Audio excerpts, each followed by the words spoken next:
2, 3, 4, 5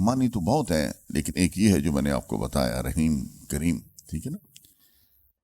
اللہ کو ہم اسی طریقے سے یاد کریں گے۔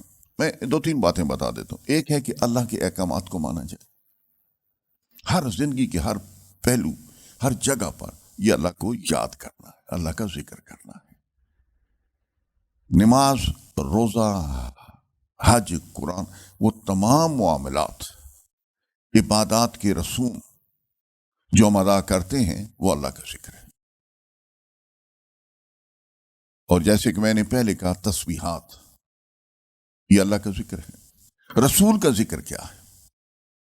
رسول کا ذکر یہ ہے کہ ہم رسول کریم صلی اللہ علیہ وآلہ وسلم کی تعلیمات کو پڑھیں، یاد رکھیں اور ان پر عمل کریں۔ تعلیمات رسول کو یاد رکھنا اور اس کے مطابق زندگی گزارنا، یہ رسول اللہ کو یاد کرنا ہے۔ یہ یاد کرنا نہیں ہے کہ محمد یا کریم، محمد یا رحیم، محمد یا کریم، نہیں، یہ نہیں ہے۔ ہر ایک کی یاد کی نوعیت الگ ہے۔ اس موضوع پر جو میں ابھی بول رہا ہوں، گفتگو کرنے کی ضرورت اس لیے محسوس ہوتی ہے کہ باوجود خلوص کے ہم محبت کے باوجود اللہ سے، اللہ کے رسول سے ایک ایسی خطرناک غلطی کر جاتے ہیں جس میں ہوتا تو عقیدت کا رنگ ہے، لیکن وہ عقیدت پسندیدہ نہیں ہوتی۔ اللہ خالق ہے، اس کے بعد جتنے ہیں رسول کریم صلی اللہ علیہ وسلم سے لے کر تمام انبیاء، تمام ہر چیز اللہ کی مخلوق ہے۔ خالق اور مخلوق کا فرق اتنا واضح ہے کہ ایک پیدا کرتا ہے، دوسرا پیدا ہوتا ہے، پیدا کیا جاتا ہے، یہ فرق ہے۔ دیکھیے، عیسائیوں نے عقیدت میں عیسیٰ علیہ السلام کو خدا کا بیٹا کہہ دیا۔ یہ اتنا بڑا جرم ہے کہ اس سے پہاڑ ڈل جائیں۔ اللہ اس سے اتنا خفا ہوتے ہیں کہ پہاڑ ڈل جائے، زمین ڈل جائے، ہر چیز تباہ ہو جائے۔ یہ اتنا بڑا لفظ، اور عیسائیوں نے یہ لفظ کہہ کے اس پہ جم گئے۔ یہ کہنا کہ نہیں، ہم جب اس کو بیٹا کہتے ہیں تو ہمارا مقصد یہ اللہ کی پیدائش نہیں ہے اللہ سے، اس سے یہ چیز جسٹیفائی نہیں ہوتی۔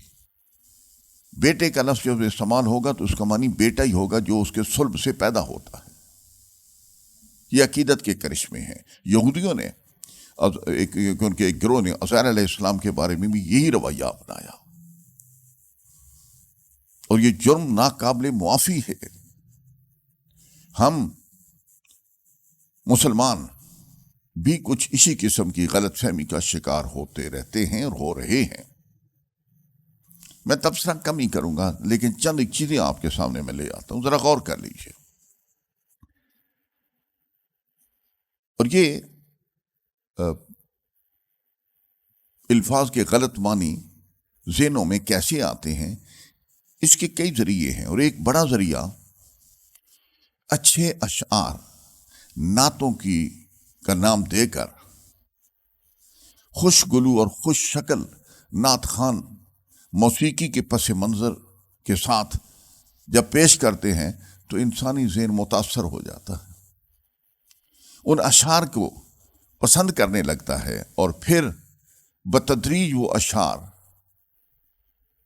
سوچوں کا حصہ بن جاتے ہیں، عقائد بن جاتے ہیں، ہوتے غلط ہیں۔ یہ حقیقت ہے، آپ اس کو مانیں نہ مانیں، یہ تو ہر ایک کا اس کا اپنا اختیار ہے۔ نعتیں لکھنے والے بہت سارے ایسے ہوتے ہیں جن کو صحیح عقائد کا کچھ پتہ ہی نہیں ہوتا، وہ الفاظ سے کھیلتے ہیں۔ میں چند ایک اشعار کے مصرے آپ کے سامنے لاتا ہوں، اس پہ آپ خود سوچ لیجیے۔ مثلا ایک تو پہلے میں نے کہا، ذکر خدا کرے اور ذکر مصطفیٰ نہ کرے، میرے منہ میں زباں ایسی خدا نہ کرے. یعنی خالق اور مخلوق کو ایک سطح پر بٹھا دیا. محمد صلی اللہ علیہ وسلم کا ذکر ہوگا تب میں خدا کا ذکر کروں. جوڑ دیا اس کے ساتھ. سنگین غلطی ہے. اگلی بات آپ خود دیکھ لیں.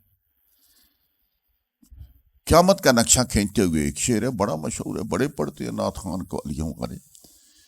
محمد تخت پر ہوں گے، خدا عدالت پر خدا ہوگا.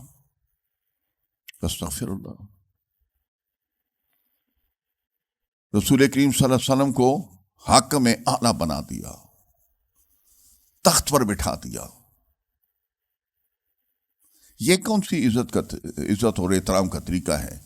کیا بھائی کو ابا جی کہہ کے بلانا بھائی پسند کرے گا؟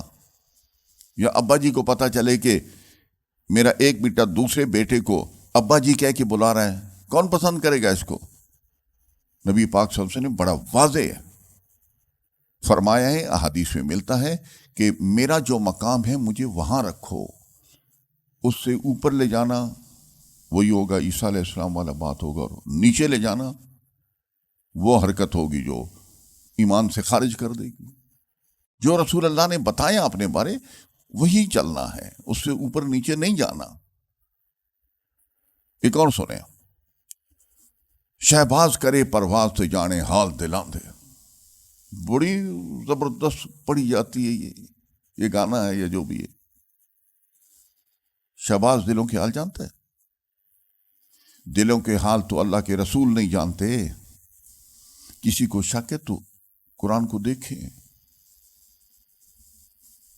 غیب کا علم صرف اور صرف اللہ کی ذات کو ہے، اور کسی دوسرے کو اگر اللہ غیب کا علم دیتا ہے تو وہ وقتی طور پہ اس کو عطا کر دیتا ہے.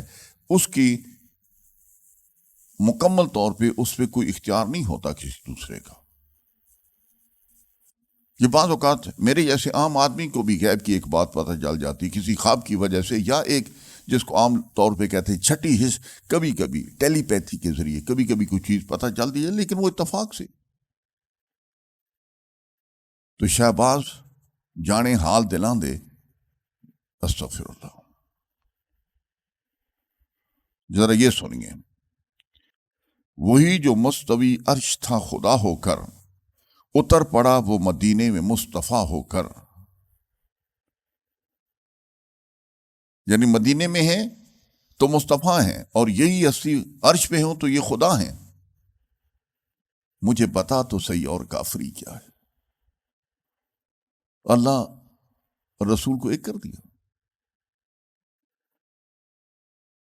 ایک اور شعر سنیے، ساری خدائی کے نگہباں حضور ہیں. ساری خدائی کے نگہباں حضور ہیں، جہاں خدا ہے وہاں حضور ہیں. استغفر اللہ. مجھے اس کے پہ تبصرے کی ضرورت ہی کوئی نہیں. آپ دیکھ لیجئے کہ مخلوق کی محبت اور خدا کی محبت میں فرق نہ کرنے سے کیا گول کھیلے. روایات میں الجھایا گیا ہوں، قصوں میں پھنسایا گیا ہوں. سادہ لوگ مسلمان محبت کے جھانسے میں آ کے محبت کے نام پہ اللہ اور اللہ کے رسول سے اور دیگر اولیاء کرام کے سے محبت کے حوالے سے دھوکے کھا جاتے ہیں.